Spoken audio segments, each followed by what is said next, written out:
Hello students, आज के video में हम लोग स्यूडो फोर्स के बारे में पढ़ते हैं। देखिए, जिस वीडियो में सेकंड लॉ बताए थे आप लोग को, न्यूटन सेकंड लॉ याद कीजिए। सेकंड लॉ का इक्वेशन सबसे पहले F net equals mass into acceleration, mass system का, एक्सेलरेशन भी सिस्टम का, और नेट फोर्स ये रियल फोर्सेज का रिजल्टेंट होता है। ये एफ नेट जो हम लोग लिखते हैं ये एक्चुअल में रियल फोर्सेज का रिजल्टेंट होता है। और इस इक्वेशन के एप्लीकेशन के लिए कंडीशन था कि हमारा फ्रेम इनर्शियल होना चाहिए, लेकिन हम लोग नॉन इनर्शियल फ्रेम के यूज से भी सेकेंड लॉ अप्लाई करते हैं, लेकिन तब हम लोगों को स्यूडो फोर्स ऐड करना होता है। पहले समझते हैं कि स्यूडो फोर्स होता क्या है और क्यों लगता है, क्यों ऐड करना पड़ता है सेकेंड लॉ के एप्लीकेशन में। एक एग्जाम्पल से पहले समझिए इस चीज को। जैसे मान लीजिए एक ब्लॉक यहाँ रखा हुआ है एम मास का और ये रेस्ट में है, और एक ऑब्जर्वर भी है जो रेस्ट में खड़ा होकर इस ब्लॉक को देख रहा है। तो इस ब्लॉक को कहेगा ये ऑब्जर्वर कि नेट फोर्स इस पर जीरो है, एम जी और नॉर्मल एक दूसरे को बैलेंस कर रहा है, तो नेट फोर्स जीरो, इसलिए एक्सेलरेशन इक्वल्स जीरो।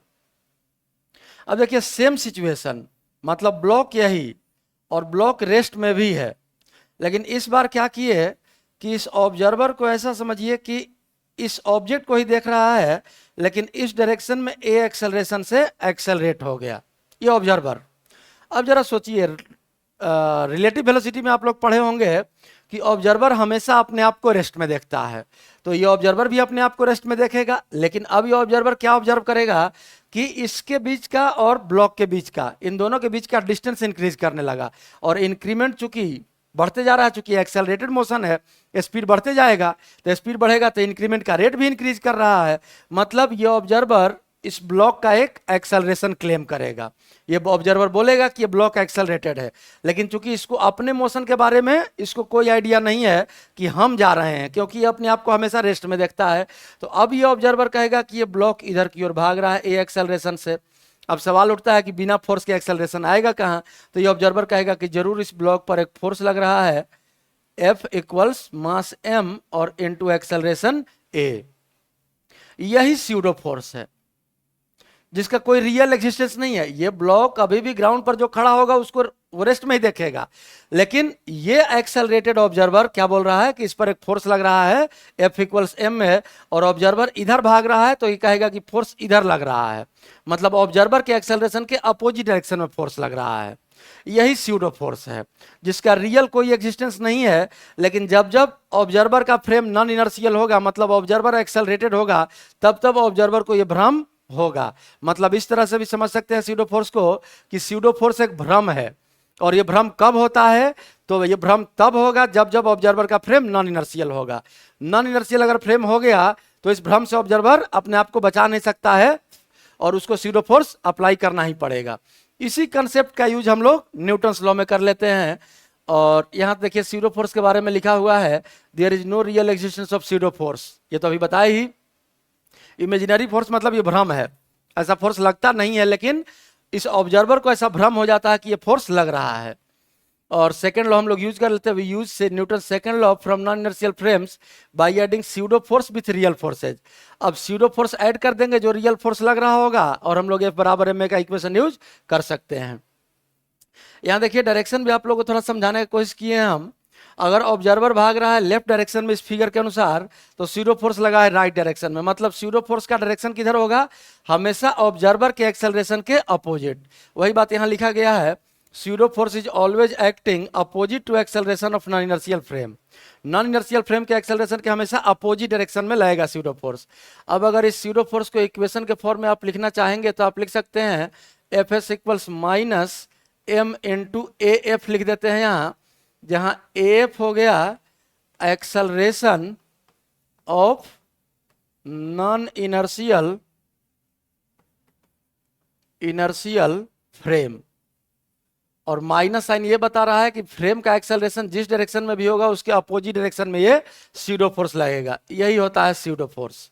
अब देखिए स्यूडो फोर्स और रियल फोर्सेज का रिजल्टेंट हम लोग लिख लेते हैं और इक्वल्स मास इनटू एक्सेलरेशन। अब यहाँ ध्यान ये रखना होगा जब भी न्यूटन्स लॉ लगाइएगा नॉन इनर्शियल फ्रेम से, यहाँ ये जो एक्सेलरेशन है m इंटू ए, मास तो ऑब्जेक्ट का ही है, लेकिन एक्सेलरेशन जो a है ये नॉन इनर्शियल फ्रेम से ऑब्जर्व किया गया एक्सेलरेशन है, क्योंकि एक्सेलरेशन तो ऑब्जेक्ट का हम लोग वही लेंगे जो ऑब्जर्वर बताएगा।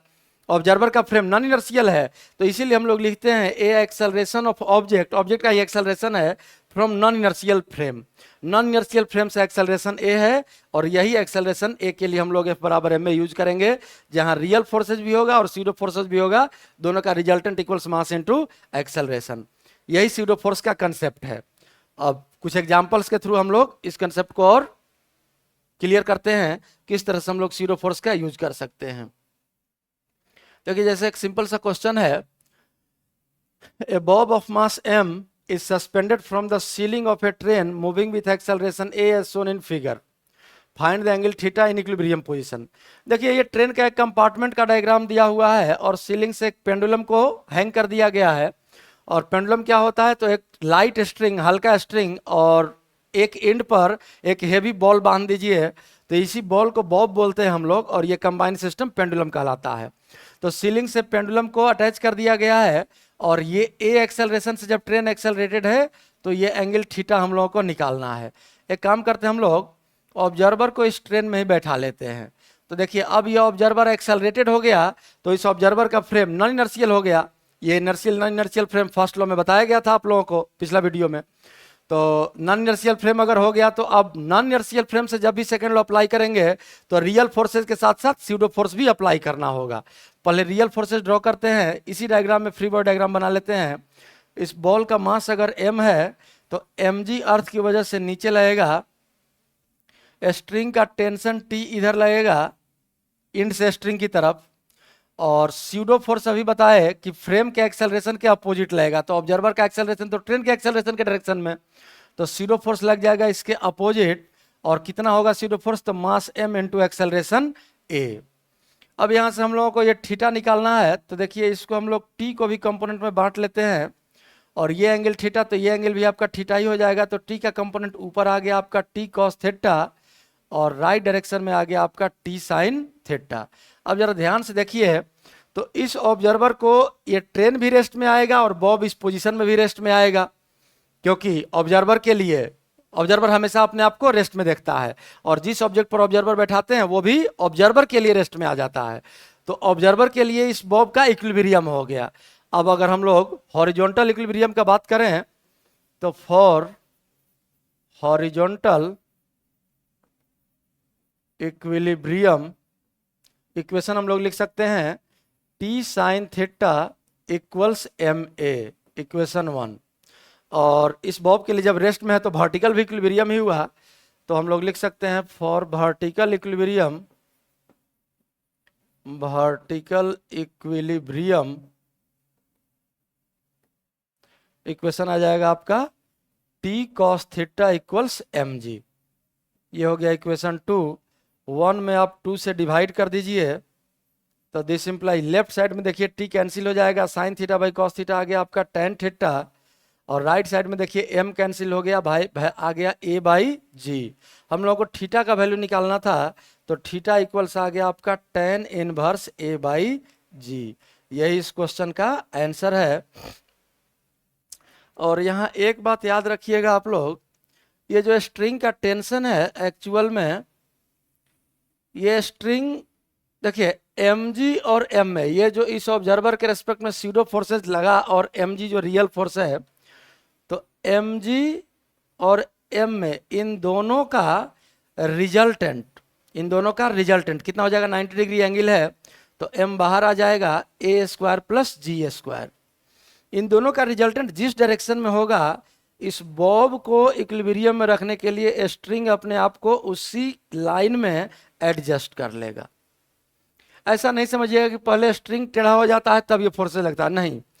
इन फोर्सेज की वजह से जो रिजल्टेंट फोर्स आया बॉल पर, इसी को अपोज कर रहा है टेंशन, और इस स्ट्रिंग को टूटने नहीं दे रहा है, मतलब इस बॉब को इस डायरेक्शन में जाने नहीं दे रहा है, क्योंकि ये दोनों फोर्स मिलके और इस बॉल को इधर की ओर ले जाना चाहेगा, लेकिन स्ट्रिंग इसको अपोज करके और अपनी तरफ रख लेता है, तो स्ट्रिंग हमेशा अपने आप को रिजल्टेंट फोर्स के लाइन में ही एडजस्ट कर लेता है। और हम लोग यहाँ से लिख सकते हैं, अगर टेंशन का वैल्यू निकालने कहा जाए आपको, तो टी का वैल्यू यहाँ से हम लोग लिख सकते हैं m√a² प्लस g²।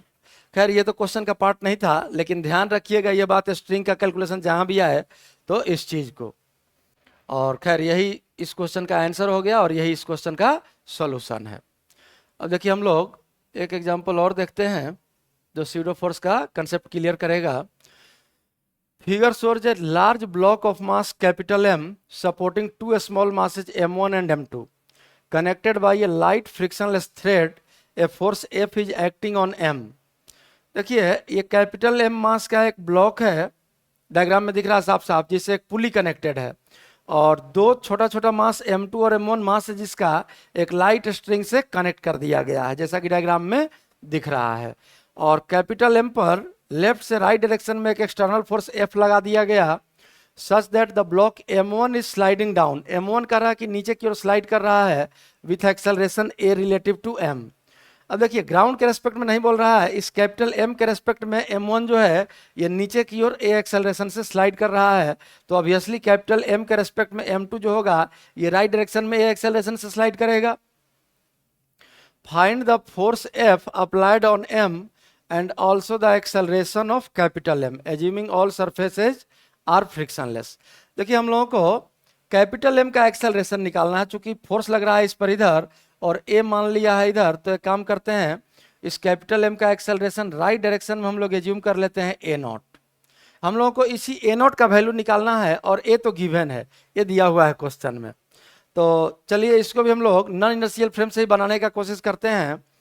तो इस कैपिटल एम पर ही आप अपने ऑब्जर्वर को प्लेस कर दीजिए।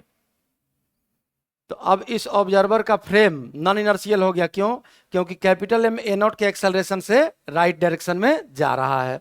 तो जब कैपिटल एम A0 के एक्सेलरेशन से राइट डायरेक्शन में जाएगा तो ये ऑब्जर्वर इसी पर बैठा है, तो ऑब्जर्वर भी राइट डायरेक्शन में A0 एक्सेलरेशन से जाएगा, तो ये फ्रेम नॉन इनर्शियल हो गया क्योंकि एक्सेलरेटेड ऑब्जर्वर हो गया। अब चलिए सबसे पहले हम लोग इन ब्लॉक्स का फ्री बॉडी डायग्राम बनाते हैं और इक्वेशन लिखते हैं।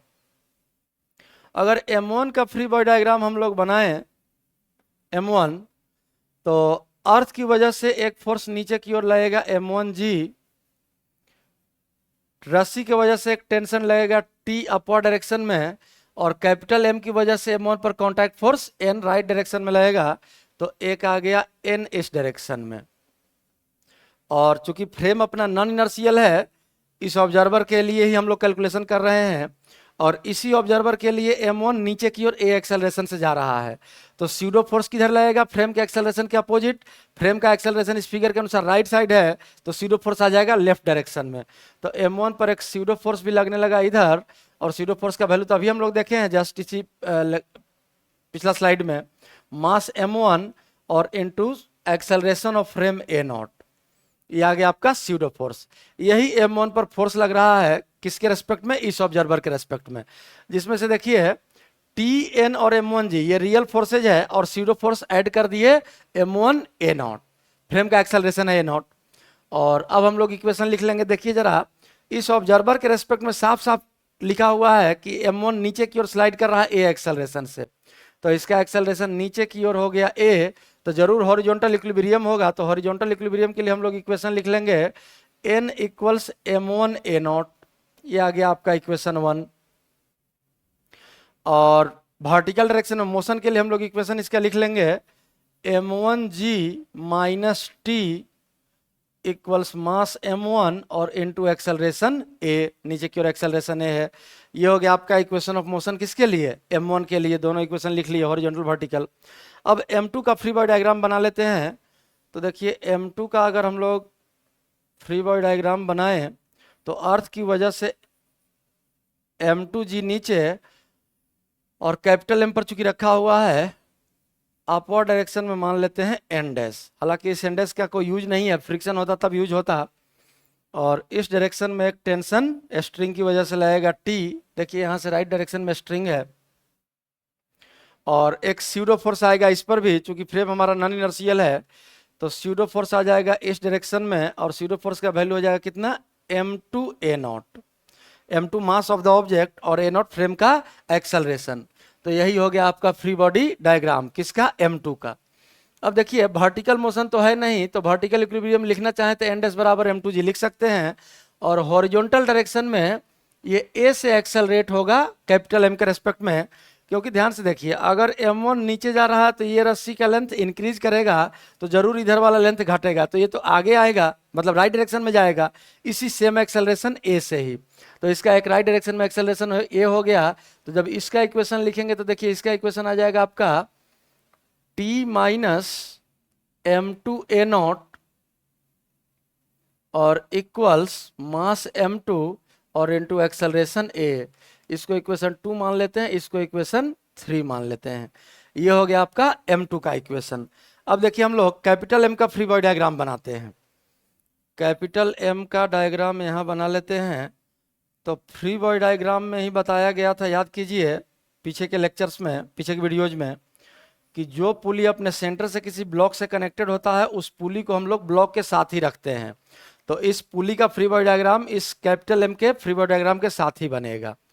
तो अब देखिए इसका कैपिटल MG नीचे, N डबल डैश मान लीजिए ऊपर, फ्लोर के कारण, फ्लोर की वजह से, इस फ्लोर की वजह से कैपिटल M पर ऊपर की ओर, M2 पर N डैश ऊपर लगा था, तो M2 की वजह से N डैश आ जाएगा आपका नीचे की ओर। एक स्ट्रिंग इस पुली से लेफ्ट की ओर गया है तो एक टेंशन आ जाएगा लेफ्ट, और एक पुली नीचे की ओर गया है स्ट्रिंग, तो एक टेंशन आ जाएगा आपका यहाँ से T। और कैपिटल M की वजह से M1 पर लगा था नॉर्मल N आगे की ओर, तो थर्ड लॉ से M1 की वजह से कैपिटल M पर N पीछे की ओर आ जाएगा लेफ्ट डायरेक्शन में। अब देखिए इन दोनों का कॉन्टैक्ट फोर्स दिखा लिए, इस पुली से जो रस्सी पास हुआ उन दोनों का फोर्स दिखा लिए, M2 की वजह से कॉन्टैक्ट फोर्स देख लिए, M1 की वजह से देख लिए, mg कर लिए, और एक स्यूडो फोर्स बच गया। तो स्यूडो फोर्स तो फ्रेम के एक्सेलरेशन के अपोजिट, ऑब्जेक्ट का मास कैपिटल M और इनटू एक्सेलरेशन a0। अब जरा ध्यान से देखिए, अगर ये ऑब्जर्वर इसी ऑब्जेक्ट पर बैठा है तो ऑब्जर्वर के लिए तो ये ऑब्जेक्ट रेस्ट में आ जाएगा, और ऑब्जर्वर के लिए अगर ऑब्जेक्ट रेस्ट में आ गया तो अब इसका इक्विलिब्रियम, तो वर्टिकल इक्विलिब्रियम से हमको कोई मतलब नहीं है, हम लोग सिर्फ हॉरिजॉन्टल इक्विलिब्रियम लिखते हैं। तो देखिए हॉरिजॉन्टल इक्विलिब्रियम के लिए क्या इक्वेशन हम लोग लिखेंगे, एक फोर्स लग रहा है F इधर, ये छोड़ दिए थे फ्री बॉडी डायग्राम में, ये भी दिखाना होगा, एक्सटर्नल फोर्स F इधर। अब देखिए स्यूडो फोर्स भी आपका लेफ्ट साइड है, ये N भी आपका लेफ्ट साइड है, और यहाँ से टेंशन भी आपका लेफ्ट साइड है। तो यहाँ से इक्वेशन आप लिख सकते हैं F इक्वल्स ma0 और प्लस N और प्लस T, ये वाला T लेफ्ट साइड में, ये N लेफ्ट साइड में, और ये स्यूडो फोर्स लेफ्ट साइड में, और राइट साइड में सिर्फ F। तो इसके इक्विलिब्रियम के लिए हम लोग यही इक्वेशन लिख लेते हैं, और ये हो गया आपका इक्वेशन नंबर 4। अब ये 4 इक्वेशन हम लोग के सामने है, और क्या क्या हम लोग को सॉल्व करना है, सो देखिए, तो एक्सेलरेशन ऑफ कैपिटल M मतलब a0 का वैल्यू सॉल्व करना है हम लोगों को, और फिर F का वैल्यू निकालना है। तो F का वैल्यू तो यहाँ से निकलेगा जब हम लोग N निकाल लेंगे, T निकाल लेंगे और a0 निकाल लेंगे। इन तीनों को हम लोग अगर सॉल्व कर लिए और बस इसमें वैल्यू पुट कर देना है a0, N और T का, और ये F का वैल्यू आ जाएगा। तो हम लोग को पहले इक्वेशन नंबर 1, 2, 3 का यूज करके a0, T और N का वैल्यू सॉल्व करना होगा। तो पहले हम लोग 1, 2, 3 का यूज करते हैं। देखिए कैसे यूज करेंगे हम लोग,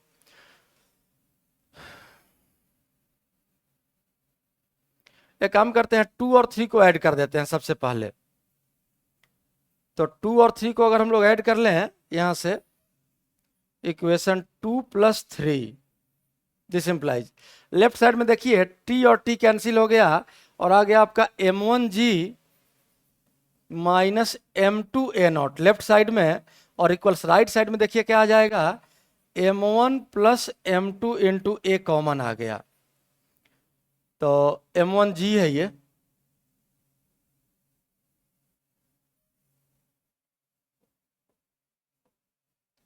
m1g है।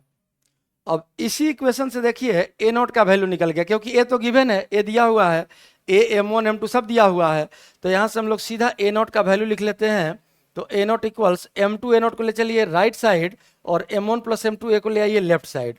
तो ये आपका हो जाएगा m1g minus M1 plus M2 into ए, और M2 A नॉट आया, ये वैल्यू हुआ M2 A नॉट। तो यहाँ से हम लोग A नॉट का वैल्यू लिख लेंगे, तो A नॉट इक्वल्स आ जाएगा M1G minus M1A minus M2A और डिवाइडेड बाई M2। तो एक क्वेश्चन तो आपका बन गया। एक्सेलरेशन ऑफ कैपिटल एम जो निकालना था, इसका वैल्यू आ गया, ए नॉट का वैल्यू, यही ए नॉट था, इसका एक्सेलरेशन। तो ये एक्सेलरेशन ऑफ एम, ये वैल्यू सॉल्व हो गया। अब देखिए एफ का वैल्यू निकालना हम लोगों को, तो अब कुछ नहीं करना है, बस वैल्यू पुट कर लेना है। एफ इक्वल्स देखिए capital M into A not. अब कैपिटल एम में ए नॉट से मल्टीप्लाई अगर कर दें, तो capital M by M2, M2 नीचे है डिनोमिनेटर में, और ये पूरा का पूरा वैल्यू आ जाएगा ब्रैकेट में M1G minus M1A minus M2A। ये आपका आ गया पहला term M A not plus N. अब एन का वैल्यू देखिए क्या है, एन का वैल्यू है small M into A not. तो फिर से ए नॉट तो यही आएगा, तो ए नॉट का वैल्यू चलिए लिख ही लेते हैं, कोई बात नहीं। M1 into A not, M नहीं M1 है ये, तो ये हो जाएगा आपका M1 by M2। A naught का वैल्यू पुट कर रहे हैं, ए नॉट का जो वैल्यू आया है, तो मल्टीप्लाई करेंगे तो M2 से डिवाइड हो जाएगा क्योंकि डिनोमिनेटर में है, और ये M1 में ए नॉट से बस मल्टीप्लाई कर देना है। तो M1 बाई M2 और ब्रैकेट में यही वैल्यू रह गया M1G minus M1A minus M2A।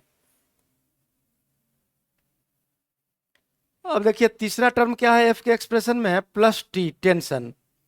तो टेंशन का वैल्यू हम लोगों को फिर से अब सॉल्व करना पड़ेगा, और तब यहाँ टी का वैल्यू हम लोग पुट करेंगे। तो देखिए टी का वैल्यू अगर हम लोगों को सॉल्व करना है, तो चाहे तो इक्वेशन 1 से या तो इक्वेशन 2 से। अब देखिए 2 का यूज हम नहीं करना चाहते हैं, क्योंकि यहाँ 2 के इक्वेशन में M2 A नॉट है, फिर इतना बड़ा एक्सप्रेशन हम लोगों को सॉल्व करना पड़ेगा। तो टी का वैल्यू हम इक्वेशन 2 से लिख लेते हैं। टी को राइट साइड ले आइए, M1G माइनस M1A, ए गिवन है, ए अननोन नहीं है, ए नोन क्वांटिटी है, और यहाँ टी का वैल्यू पुट ही कर देते हैं। तो ये प्लस टी का वैल्यू आ गया आपका M1G और माइनस M1A। अब देखिए इस इक्वेशन को अगर हम लोग सिंप्लीफाई करके थोड़ा सा लिखने का कोशिश करें, तो F इक्वल्स, यहाँ देखिए ये ब्रैकेट कॉमन आ जाएगा और M2 भी कॉमन आ जाएगा, और ऊपर में बच जाएगा M प्लस M1। मतलब इन दोनों वाले टर्म को अगर कंबाइन कर दें, तो इसको एक साथ हम लोग लिख सकते हैं M plus M1 divided by M2, और इनटू ब्रैकेट में हो जाएगा आपका M1, चाहे तो इन दोनों टर्म में से कॉमन ले लें, M1 कॉमन ले लेंगे तो आ जाएगा G माइनस A और माइनस M2A, और यहाँ से आ गया आपका M1 कॉमन ले लीजिए तो आ गया G माइनस A। यही आपका एक्सटर्नल फोर्स F का एक्सप्रेशन आ गया। यही इस क्वेश्चन का सेकंड आंसर है। दो क्वेश्चन पूछ रहा था, एक एक्सेलरेशन ऑफ कैपिटल M और दूसरा एक्सटर्नल फोर्स F। इन दोनों का वैल्यू हम लोग सॉल्व कर लिए। यही इस क्वेश्चन का सॉल्यूशन है। यह नॉन कटर में है इसलिए थोड़ा लेंदी आ गया इक्वेशन। अगर M1 M2 और M का वैल्यू दिया रहता तो आसानी से सॉल्व हो जाता। बहुत लेंदी नहीं है इक्वेशन सॉल्व करना, सिंपल सिंपल 4 इक्वेशन आया है। अब अगला क्वेश्चन देखते हैं हम लोग। देखिए इस क्वेश्चन में क्या है, in the figure A bar of mass m is on the smooth inclined face of wedge of mass m. The inclination of horizontal being theta to the horizontal being theta. देखिए एक triangular block है जिसका मास है capital M और inclination दिया हुआ है theta. Incline face है, इंक्लाइन फेस का एंगल दिया हुआ है theta. The wedge is resting on a smooth horizontal plane, assuming the pulley to be a smooth and a string is light and inextensible. Find the acceleration of m when m and m are always in contact. मतलब capital M का हम लोगों को acceleration निकालना है। Simple सा ये question है। तो फिर से हम लोग नॉन इनर्शियल फ्रेम का यूज करते हैं और इसी पर ऑब्जर्वर को बैठा दीजिए। तो देखिए अगर ये स्मॉल m नीचे की ओर स्लाइड करेगा तो जरूर ये ट्रायंगुलर ब्लॉक राइट डायरेक्शन में जाएगा। तो इस ब्लॉक का हम लोग राइट डायरेक्शन में ही एक्सेलरेशन मान लेते हैं ए, और यही ए हम लोगों को सॉल्व करना है। अब जरा ध्यान से देखिए, अगर ये triangular block x length right side गया तो पुली से लेके इस दीवार के बीच में जो स्ट्रिंग है ये एक्स घटेगा, डिक्रीज करेगा, तो इतना ही लेंथ इस डायरेक्शन में बढ़ेगा इंक्लाइन के अलोंग। मतलब हम लोग ये कह सकते हैं कि इस ट्रायंगुलर ब्लॉक के रेस्पेक्ट में स्मॉल एम का acceleration down the incline A ही होगा, जहां ये ए क्या है, तो acceleration of A small M with respect to triangular block मतलब कैपिटल एम। रिलेटिव एक्सेलरेशन हम लोगों को यहीं से कांस्टेंट मिल गया। अब हम लोग सिंपल फ्री बॉडी डायग्राम बनाते हैं इस ऑब्जर्वर के रेस्पेक्ट में और इक्वेशन लिख लेंगे। तो आइए सबसे पहले स्मॉल एम का डायग्राम बनाते हैं। इंक्लाइन पर रखा हुआ है, तो down the incline M G का कंपोनेंट तो आप लोग जानते हैं, कितना बार हम लोग यूज कर चुके हैं पहले के वीडियोज में, एम जी साइन थीटा। इंक्लाइन के परपेंडिकुलर आ जाएगा आपका एम जी कॉस थीटा, और नॉर्मल आ गया कॉन्टैक्ट फोर्स एन इधर, और स्ट्रिंग की वजह से एक टेंशन आ गया टी इधर। ये आपका रियल फोर्सेज है स्मॉल एम पर।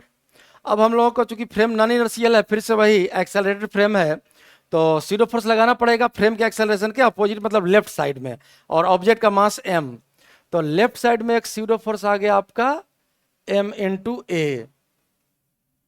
मास चूंकि स्मॉल एम है तो स्मॉल एम और इंटू फ्रेम का एक्सेलरेशन है ए, तो एम एक लेफ्ट साइड में फोर्स आ गया।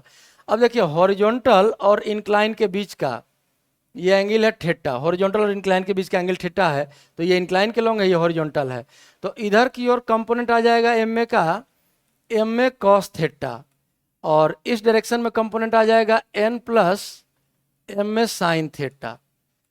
अब देखिए इस ऑब्जर्वर के लिए ये हम लोग तो एक्सेलरेशन यहाँ लिख चुके हैं constant, small M down the incline आएगा ए से, तो इस डायरेक्शन में इसका एक एक्सेलरेशन है ए। पहले डाउन द इंक्लाइन मोशन के लिए एक्सेलरेशन इक्वेशन लिख लेते हैं। तो देखिए इस डायरेक्शन में फोर्स कितना है, एम जी साइन थीटा और plus M A cos theta और minus t, down the incline net force यही है, और इक्वल्स मास एम और इनटू एक्सेलरेशन ए। ये हो गया इक्वेशन 1।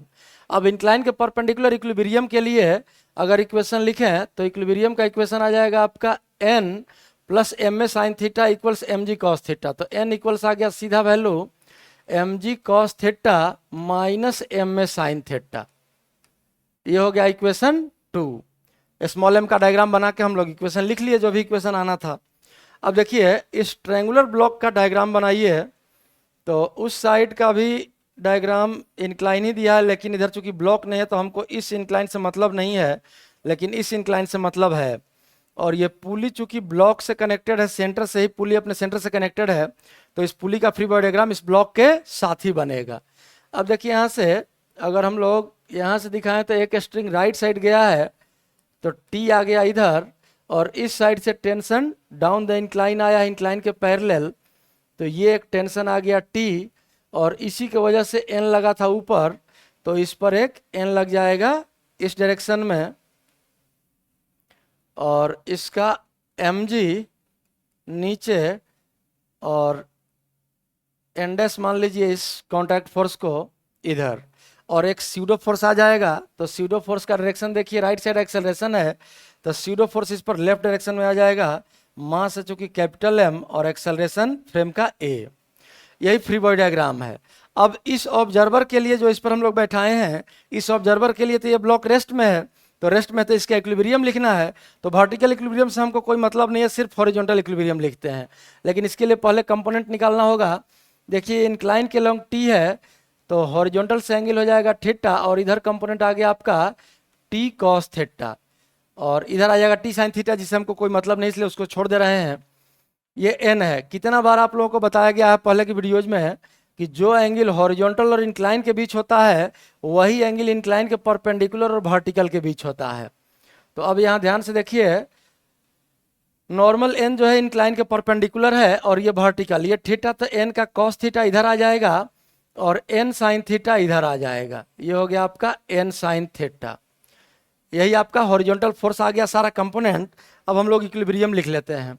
लेफ्ट का फोर्स देखिए और राइट का फोर्स। तो राइट का फोर्स सबसे पहले तो यहाँ दिख रहा है टी, इक्वेशन लिखें तो टी, राइट का फोर्स है आपका N sine theta, N sine theta, और लेफ्ट साइड में क्या क्या फोर्स आ गया, इक्वल से का आ गया आपका टी कॉस थीटा, यहां से देखिए, और इधर से आपका प्लस कैपिटल एम ए, ये हो गया इक्वेशन 3।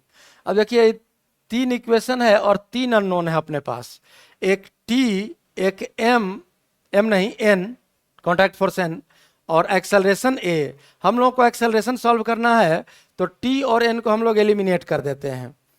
तो इसमें भी थोड़ा सा अननोन के टर्म में हम लोग चूंकि सॉल्व कर रहे हैं तो लेंदी ही आएगा, लेकिन खैर। तो यहां से देखिए सबसे पहले इस इक्वेशन 3 से टी कॉस थीटा को लेफ्ट साइड ले आइए। तो टी कॉस थीटा अगर लेफ्ट साइड आ गया तो यहाँ भी टी है और माइनस टी कॉस थीटा इधर हो जाएगा, तो ये टी आ जाएगा आपका कॉमन और बचेगा 1 माइनस कॉस थीटा। जब भी जरूरत पड़ेगा हम लोग 1 माइनस कॉस थीटा का formula 2 sign square theta by 2 use कर सकते हैं, या 1 माइनस कॉस थीटा भी छोड़ सकते हैं। और प्लस हो गया एन साइन थीटा और इक्वल्स आ गया एम इंटू ए। यही इक्वेशन 3 को ही फिर से हम लोग अरेंज करके लिखे हैं। अब हम लोग टी का वैल्यू निकालते हैं इक्वेशन 1 से, और एन का वैल्यू निकाल लेते हैं इक्वेशन 2 से। ये तो निकला ही हुआ है, बस लेफ्ट राइट एडजस्ट कर लेना है, और टी यहाँ और एन यहाँ पुट कर देते हैं और सॉल्व कर लेंगे, ए का वैल्यू आ जाएगा। तो चलिए इक्वेशन 1 से अगर हम लोग टी का वैल्यू लिखें तो टी को हम लोग ले चलते हैं राइट साइड, प्लस हो जाएगा, और एम ए को ले आते हैं लेफ्ट साइड। तो देखिए वैल्यू आ जाएगा, टी रखते हैं सीधा यहाँ, एम जी साइन थीटा,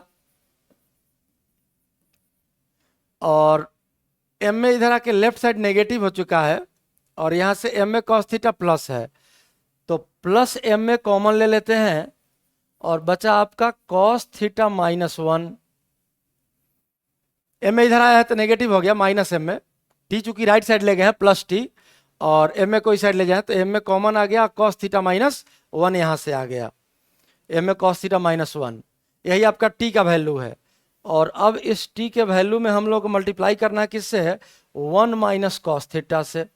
तो 1 माइनस कॉस थीटा से मल्टीप्लाई कर दिए, और अब एन साइन थीटा का वैल्यू पुट करना है। तो देखिए प्लस साइन थीटा तो रहेगा ही, और एन का वैल्यू यहाँ से ले आइए।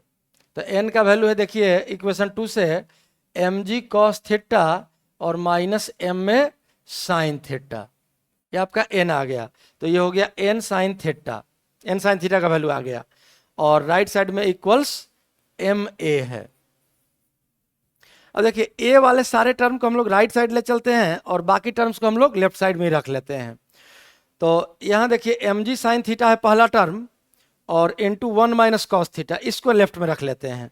तो ये हो गया आपका M G sine theta into 1 minus cos theta, और इसमें मल्टीप्लाई करेंगे तो देखिए ये है कॉस थीटा माइनस 1, ये है 1 minus cos theta. Cos theta minus 1 से माइनस कॉमन ले लीजिए, तो यहाँ नेगेटिव आ जाएगा, और M A into 1 minus cos theta का होल स्क्वायर हो जाएगा। और इस नेगेटिव को चूंकि हम लोग को राइट साइड ले जाना है तो ये प्लस आ जाएगा, और इक्वल्स, पहले इसी टर्म को राइट साइड भेज के लिख लेते हैं। तो देखिए यहाँ से माइनस कॉमन लिए तो ये माइनस और राइट साइड गया तो प्लस हो गया, M A into 1 minus cos theta का होल स्क्वायर। अब यहाँ से इस टर्म को अगर देखें तो देखिए एम जी sine theta into cos theta, ये तो लेफ्ट साइड में ही रह जाएगा, प्लस एम जी sine theta into cos theta, ये लेफ्ट साइड में ही रह गया, और एम ए साइन थीटा और इंटू साइन थीटा माइनस में है, राइट साइड आके प्लस हो गया, तो ये हो जाएगा plus M A sine square theta और प्लस कैपिटल एम ए, यही आपका इक्वेशन बचा। अब अगर 1 माइनस कॉस थीटा के होल स्क्वायर को ब्रेक कर दें तो देखिए एम ए यहाँ भी है, एम ए यहाँ भी है, कॉमन आ जाएगा, और इसका होल स्क्वायर ब्रेक हो जाएगा 1 माइनस 2 कॉस थीटा और प्लस कॉस स्क्वायर थीटा और प्लस साइन स्क्वायर थीटा। इसको अगर सिंप्लीफाई करें हम लोग तो यह आ जाएगा आपका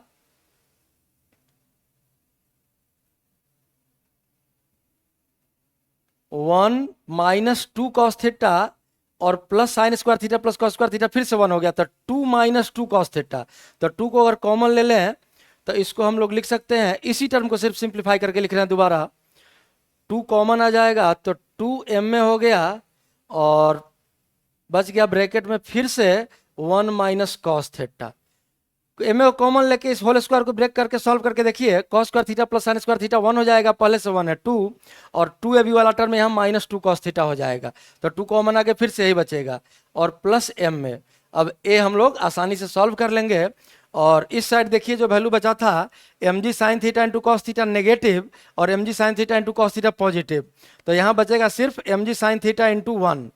और अब हम लोग आसानी से ए का वैल्यू निकाल लेते हैं, तो ए का वैल्यू फाइनली आपका आ गया, दिस इम्प्लाइज ए इक्वल्स, देखिए यहाँ क्या बचा था M G sine theta, M जी साइन थीटा और डिवाइडेड बाई, और राइट साइड में जो बचा है ए कॉमन लेने के बाद उससे डिवाइड करना होगा, तो बचा है यहाँ देखिए क्या क्या, कैपिटल एम इस टर्म में बचा और प्लस 2 स्मॉल एम, और चाहे तो 1 माइनस कॉस थीटा को 2 साइन स्क्वायर थीटा बाई 2 भी लिख सकते हैं, तो 4 साइन स्क्वायर थीटा बाई 2 हो जाएगा, एम तो रहेगा ही खैर, और 1 माइनस कॉस थीटा भी छोड़ा जा सकता है।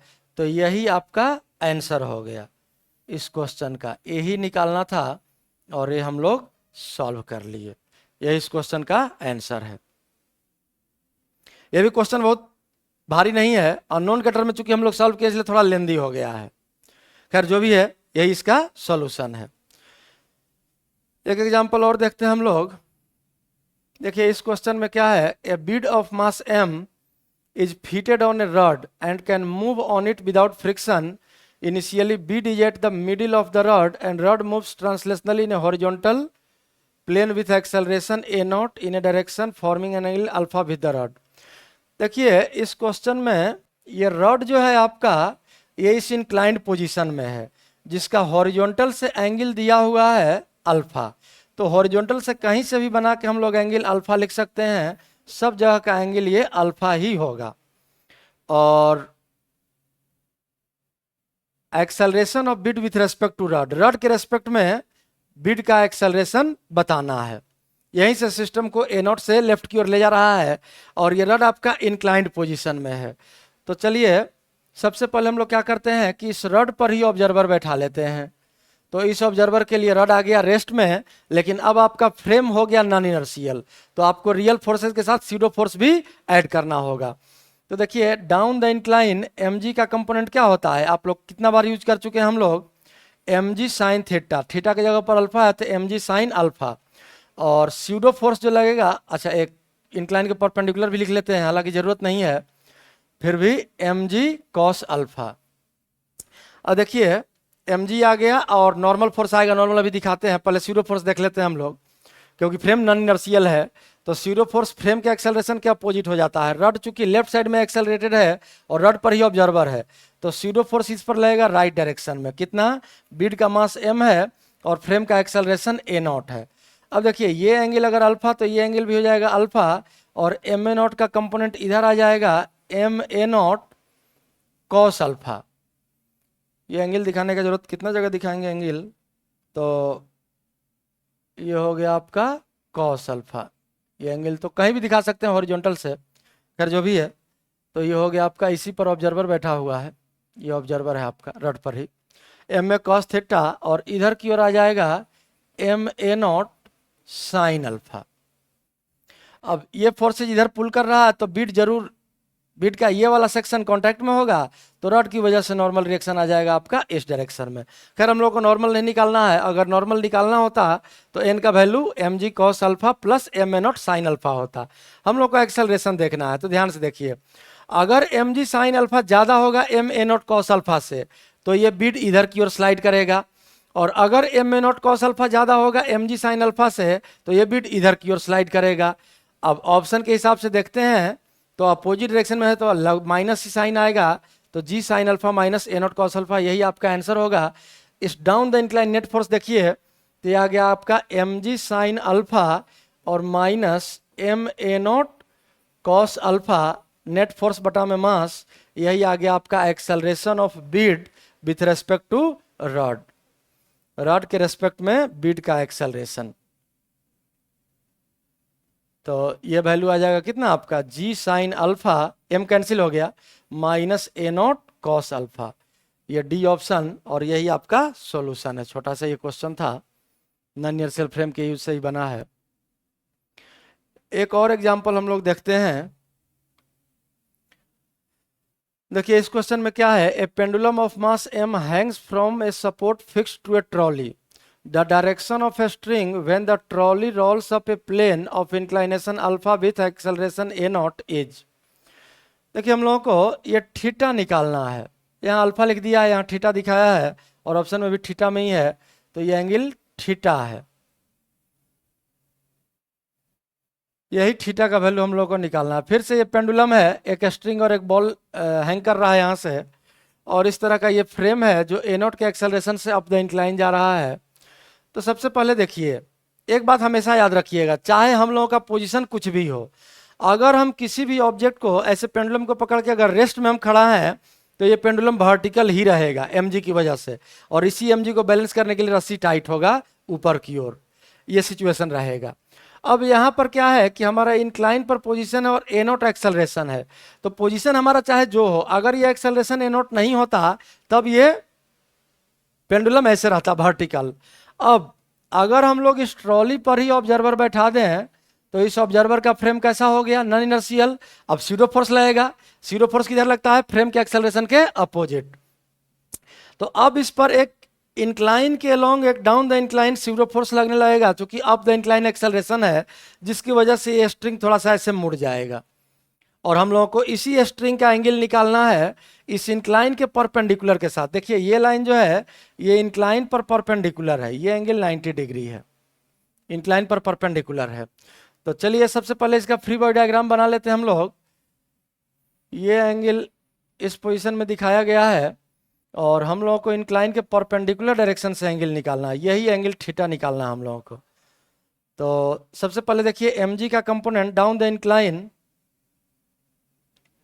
ये परपेंडिकुलर है तो ये इंक्लाइन के अलोंग लाइन हो गया, ये इंक्लाइन का लाइन है।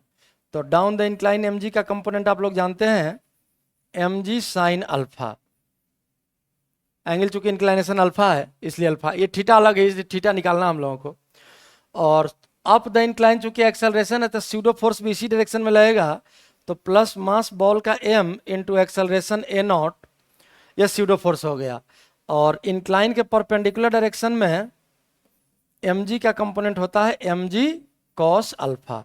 अब हम आज ही के एक पिछला क्वेश्चन में बताए हैं कि स्ट्रिंग का इंक्लाइनेशन किस तरह से डिसाइड होता है, तो जो अप्लाइड फोर्सेज है उनका रिजल्टेंट जिधर जाएगा इसी रिजल्टेंट के अपोजिट डायरेक्शन में रस्सी अपने आप को एडजस्ट कर लेता है इक्विलिब्रियम के लिए। तो ये रिजल्टेंट का डायरेक्शन हो गया। और अब ध्यान से देखिए ये इंक्लाइन के परपेंडिकुलर, तो ये भी इंक्लाइन के परपेंडिकुलर, तो ये दोनों डायरेक्शन पैरेलल हो गया, ये थीटा है, तो यही एंगल थीटा है। तो इस थीटा का वैल्यू हम लोग क्या लिख सकते हैं, ये दो परपेंडिकुलर वेक्टर्स के रिजल्टेंट का एंगल निकाल रहे हैं mg cos अल्फा इस फोर्स से। तो हम लोग यहाँ से tan थीटा बराबर सीधा लिख सकते हैं, जिस फोर्स से एंगल लिखते हैं इस फोर्स का मैग्नीट्यूड, वेक्टर का मैग्नीट्यूड डिनोमिनेटर में है, तो mg cos अल्फा डिनोमिनेटर में आ जाएगा और दूसरा फोर्स न्यूमरेटर में आ जाएगा। तो ये हो जाएगा m a नॉट और प्लस mg साइन अल्फा। अब m कैंसिल हो गया और यहाँ से थीटा बराबर हम लोग लिख सकते हैं tan inverse a naught plus g sine alpha और divided by g cos alpha. यही इस क्वेश्चन का आंसर है। तो देखिए आपका कौन सा ऑप्शन हो जाएगा, डी ऑप्शन, यही इस क्वेश्चन का सॉल्यूशन है। आज के वीडियो में इतना ही क्वेश्चन देखते हैं हम लोग, देखें और बाकी अगले वीडियो में।